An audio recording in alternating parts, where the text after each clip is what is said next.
Je crois que vous posez d'entrée la question qui est la question centrale de ce dossier en particulier et d'une façon plus générale de la façon dont on peut comprendre les gens qui se sont défendus lorsqu'ils sont victimes de crimes.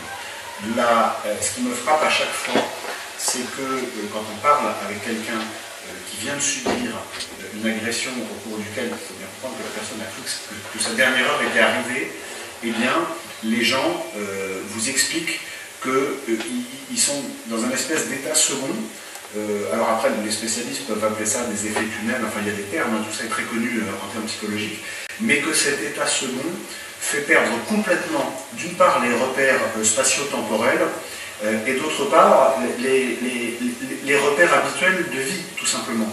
Et il est absolument impossible de critiquer, de parler, de donner son avis sur un acte de défense de la part de quelqu'un qui s'est trouvé nez à nez avec le canon d'une arme, sans prendre en compte cette dimension qui est la première dimension, le premier filtre à travers lequel on peut commencer à comprendre ce qui s'est passé.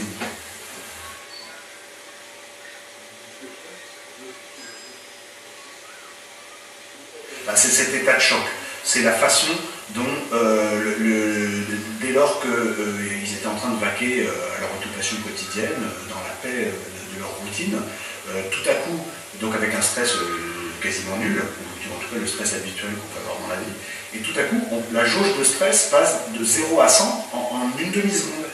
Et ça provoque des perturbations donc, qui créent une confusion chez les gens.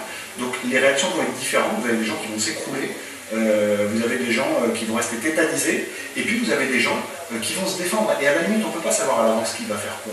Mais ce qui est très important, ce qu'il est très important de comprendre, c'est que quand ce changement radical d'environnement, ce choc psychologique crée un réflexe de défense, on ne peut pas exiger de la personne qui a eu ce réflexe de défense qu'elle soit capable, froidement et rationnellement, d'expliquer quart de seconde par quart de seconde en quoi là elle était menacée et là elle ne l'était plus.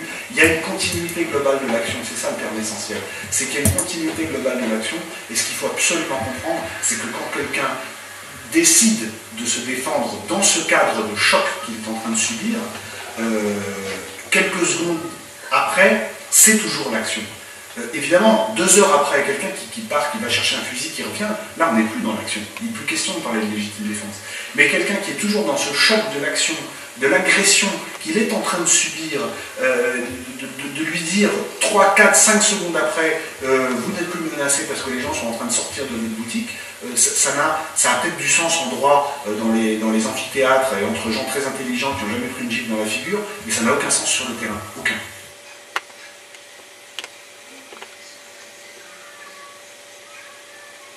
Alors je ne connais pas le dossier, donc ma réponse va s'appuyer sur les éléments publics qui en sont débattus, c'est-à-dire les déclarations du procureur, les déclarations de l'avocat du bijoutier et les différents articles de presse, avec évidemment toutes les limites qui font que j'ai pas vu ce dossier.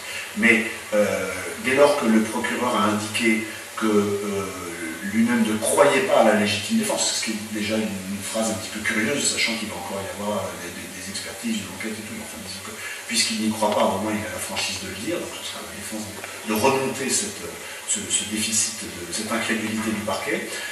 Les éléments qui sont pris en compte, c'est de savoir s'il y avait au sens juridique une menace actuelle au moment où il a tiré.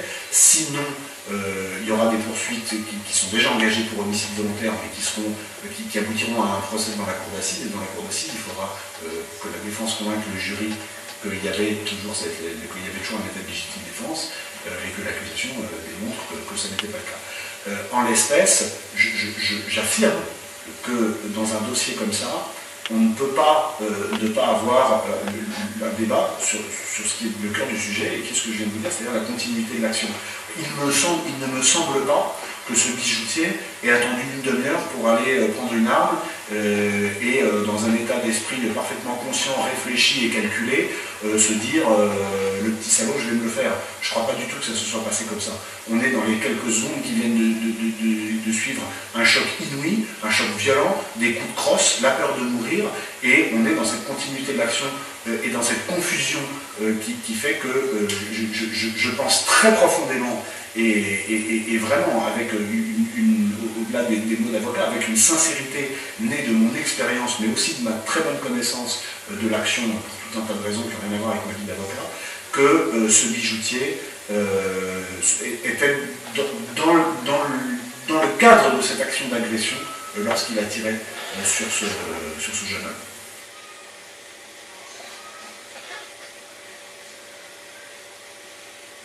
Le cadre légitime de la légitime défense, à mon sens, aujourd'hui, doit évoluer parce qu'il est absolument impératif que les magistrats, et peut-être même le législateur, parce que ça permettrait de régler la question, prennent en compte de façon beaucoup plus précise, d'une part, cette question de continuité de l'action, c'est-à-dire de ne pas disséquer l'action quart de seconde par quart de seconde, mais aussi de prendre en compte l'état psychologique des gens. En droit suisse, c'est très intéressant de faire un peu de droit comparé.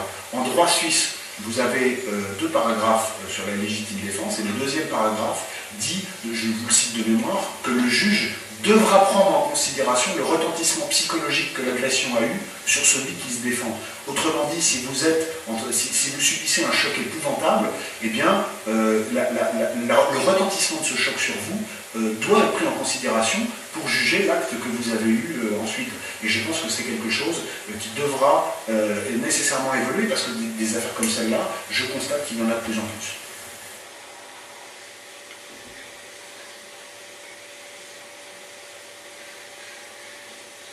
Alors, il y a une première chose qui est, c'est pas du droit, mais c'est une réalité, c'est qu'il y a une explosion de ce genre d'actes depuis quelques années. Il ne s'agit pas de faire de la dissection politique, ça n'a rien à voir avec la politique. Il y a des causes profondes dans la société, on ne va pas se lancer. Ça fait des années qu'il y a une augmentation de la délinquance violente, avec une désinhibition de l'utilisation de la violence pour des sommes parfois dérisoires par des gens qui sont, pour certains, que des petits voyous avec 10-15 condamnations à leur casier, mais des petits voyous quand même. Ce phénomène est rendu d'autant plus inquiétant et insupportable qu'il y a un accès de plus en plus facile aux armes et une désinhibition totale par les voyous sur le fait de les utiliser.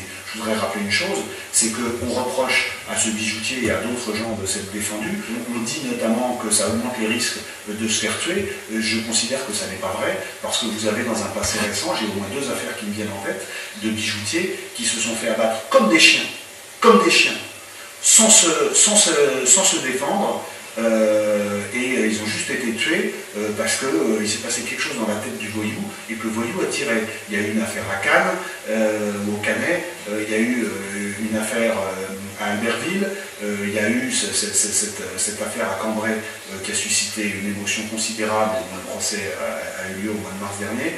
Donc vous avez le fait de ne pas se défendre n'est pas du tout une garantie que vous allez survivre à ce qui vous arrive.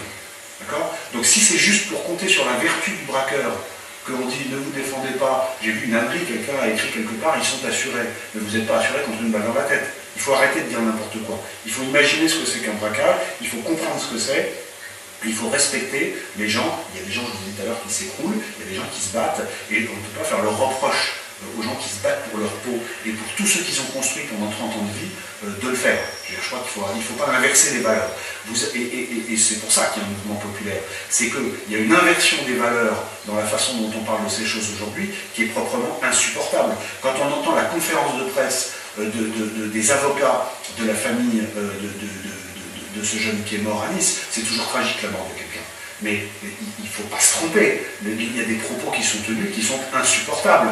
Je veux dire que vous savez, moi j'entends aux assises à chaque fois, quand je suis aux côtés des veuves, j'entends à chaque fois les jeunes qui ont tiré dire, ouvrez les guillemets, oh mais je sais pas ça que je voulais, je savais pas, si j'avais su j'aurais pas pris d'armes, j'ai pris une arme, c'était que pour faire peur, c'était pas pour m'en servir.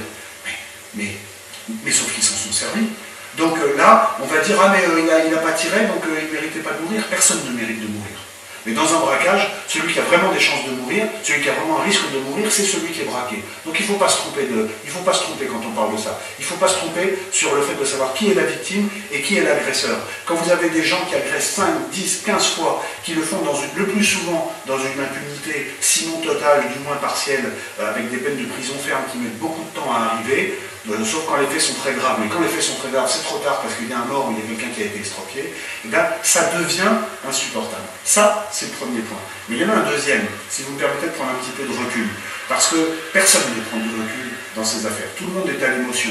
D'accord? L'émotion, c'est important, je viens d'en faire, je le reconnais.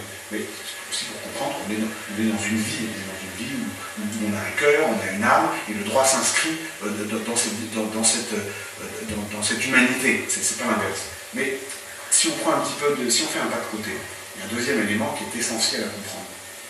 C'est que, en philosophie du droit, le droit de se défendre, c'est un droit naturel de l'homme. Vous avez des tas de philosophes qui en ont parlé, vous avez Cicéron qui a écrit des choses très belles, vous avez Rousseau, vous avez Hobbes, vous avez Locke, etc. Que disent tous ces penseurs? Ils disent, en gros, que la première des choses qu'un être humain va rechercher quand il crée un groupe, c'est la sécurité. Le droit à la sécurité, c'est le premier des droits, c'est celui qui rend tous les autres possibles. Quel sens ont toutes nos libertés? C'est si vous risquez de mourir à chaque seconde sans pouvoir vous défendre. Donc le droit à la sécurité, c'est le premier. Dans le cadre d'une société organisée, ce droit est délégué, c'est normal. Il est délégué à qui? À la police. Mais c'est un droit que le citoyen délègue. Et dans les affaires où la légitime défense est plaidée, de quoi parle-t-on? On parle de situations où la police n'était pas là, et c'est pas un reproche, la police ne peut pas être devant chaque commerce, et si les voyous voient une patrouille de police devant un commerce, ils ne vont pas y aller. Donc par hypothèse, un braquage est un acte où parce que les voyous ont fait en sorte que ce soit le cas, la police n'est pas là. Donc le citoyen qui a délégué sa défense au groupe matérialisé par la police, eh bien il reprend sa délégation. Et donc l'acte de légitime défense, en philosophie du droit, je l'affirme, je le plaide et je le démontre, c'est un acte de police.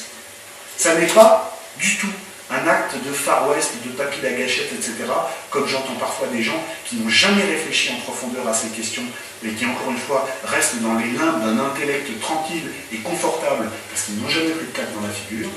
C'est vraiment la réalité de l'organisation juridique autour de ces notions, c'est celle-là. C'est qu'à la base, quand on crée un groupe, on en assure d'abord sa sécurité, on la délègue à la police, et quand la police n'est pas là, on peut la reprendre soi-même. Alors attention, c'est le dernier point, mais c'est tout à fait essentiel pour que nos téléspectateurs et nos auditeurs ne se méprennent pas. Il faut bien faire la différence entre la légitime défense et la vengeance. La vengeance est insupportable, parce que la vengeance est à la base de la déstructuration totale de la société. On ne peut pas accepter, et la justice on ne peut pas accepter, que quelqu'un, même quelqu'un qui a subi quelque chose de grave, dans les jours et les semaines qui suivent, passe à la vengeance privée.